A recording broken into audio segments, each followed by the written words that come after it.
se penche sur le crédit à la consommation. Un sujet, disons, souvent débattu. Pour une voiture, un coup dur, un projet. Est-ce que c'est vraiment le grand méchant loup de nos finances? Ou est-ce qu'il peut parfois être un outil? On va essayer de décortiquer ça en regardant des guides, des chiffres, notamment la différence France-Allemagne, et un peu la psychologie derrière tout ça. Prêt à y voir plus clair? Oui, tout à fait. C'est un sujet qui est souvent chargé d'émotions, de préjugés même. L'idée, c'est vraiment de dépasser ça, de regarder concrètement comment ça fonctionne, les chiffres, et puis les contextes. Les différences culturelles ou réglementaires sont assez intéressantes justement entre la France et l'Allemagne. Alors concrètement, en France, un crédit à la consommation, ça correspond à quoi? C'est quoi le cadre? Alors, c'est un prêt qui va, disons, de 200 euros jusqu'à 75 000 euros. Et on le rembourse sur une durée qui va de 3 mois à 7 ans en général. Il y a deux grandes familles, si vous voulez. Ah oui? Oui, le crédit affecté, qui est lié à un achat bien précis, typiquement une voiture ou des travaux. Et le crédit non affecté, là, c'est plus pour de la trésorerie, un besoin ponctuel, sans justificatif d'achat précis. D'accord. Et en France, tout ça est quand même assez encadré par la loi Lagarde. Elle impose pas mal de choses pour protéger le consommateur. On pense au fameux TAEG. Oui, le taux annuel effectif global. Exactement. Il doit inclure tous les frais, le taux d'intérêt nominal, les frais de dossier, l'assurance si elle est souscrite, pour qu'on ait une vision claire du coût total. Et il y a aussi l'assurance emprunteur, qui est souvent exigée d'ailleurs. Ok. Et si on jette un œil de l'autre côté du Rhin, en Allemagne, est-ce que c'est très différent? Il y a des nuances, oui, c'est intéressant. Là-bas, on parle plutôt de Ratenkredit ou de Privatkredit.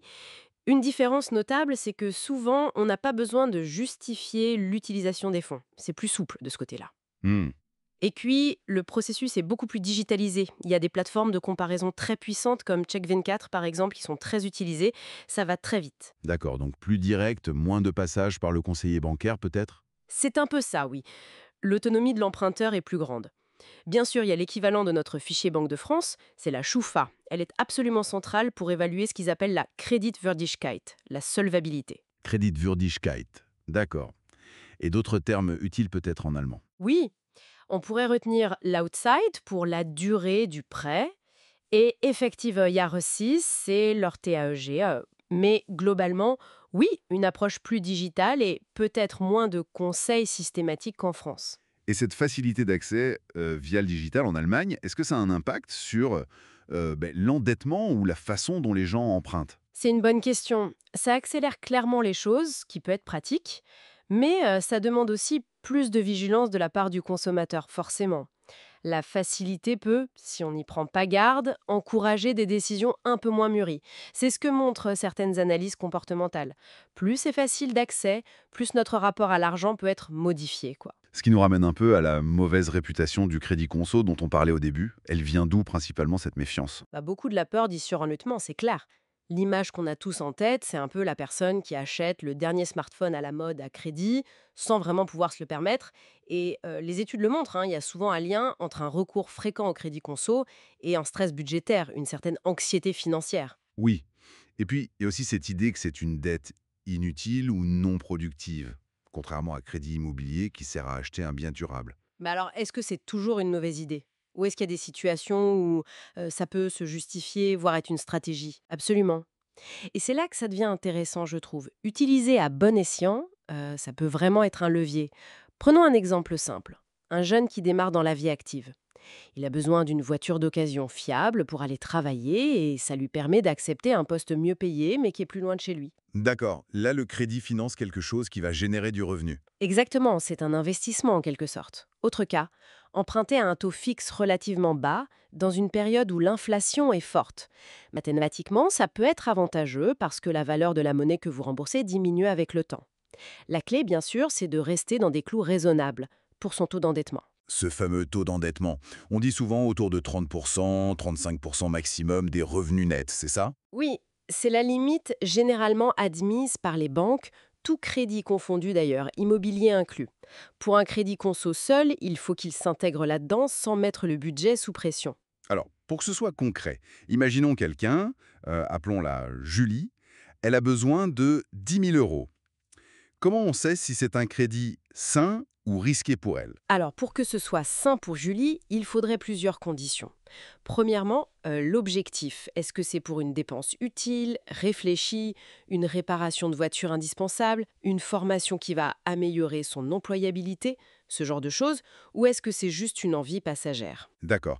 L'utilité d'abord. Ensuite, sa capacité de remboursement. Est-ce qu'elle peut assumer les mensualités sans se priver sur l'essentiel? Si elle emprunte ses 10 000 euros, disons, à 4% sur 3 ans, ça fait une mensualité autour de 295 euros. Est-ce que ça rentre dans son budget sans la mettre en difficulté? Le coût total du crédit sera d'environ 620 euros. C'est acceptable. Mhm. Troisièmement, les conditions du prêt. Un taux d'intérêt raisonnable, idéalement sous les 6% aujourd'hui, et une durée pas trop longue. Moins de 4 ans, c'est souvent mieux pour un crédit conso. Plus c'est long, plus ça coûte cher au final. Et les pièges à éviter, ce serait quoi? C'est un peu l'inverse. Emprunter sans but précis, juste pour avoir de la trésorerie au cas où. Cumuler plein de petits crédits, on perd vite le fil. Et surtout, se focaliser uniquement sur la petite mensualité. Parfois, une mensualité très basse cache un coût total énorme, parce que la durée est très longue, 7 ans par exemple. Et bien sûr, ne pas lire les petites lignes, coût de l'assurance, pénalité si on rembourse plus vite. C'est clair. Mais avant même d'envisager le crédit, est-ce qu'il y a des alternatives? On a tendance peut-être à y penser un peu trop vite parfois. Ah, mais tout à fait. La première des alternatives, la plus saine, c'est l'épargne de précaution.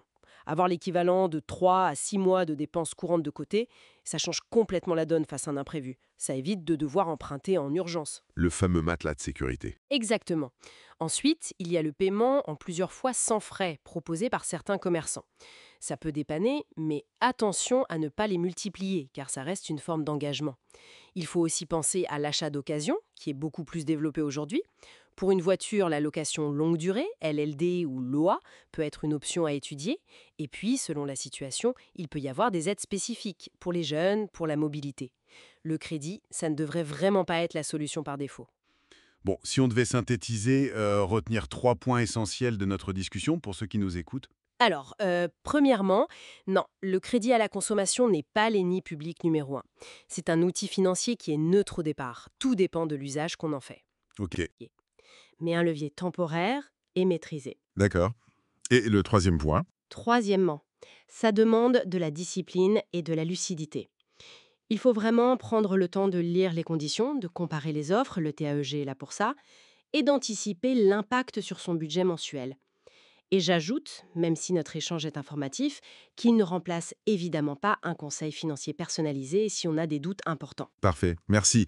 C'est beaucoup plus nuancé et clair comme ça. Et peut-être pour laisser une question en suspens, au-delà des chiffres, des taux, cette facilité d'accès au crédit qui augmente, notamment avec le digital qu'on a vu en Allemagne, mais aussi en France, comment est-ce que ça influence, peut-être plus subtilement, nos habitudes de consommation à long terme?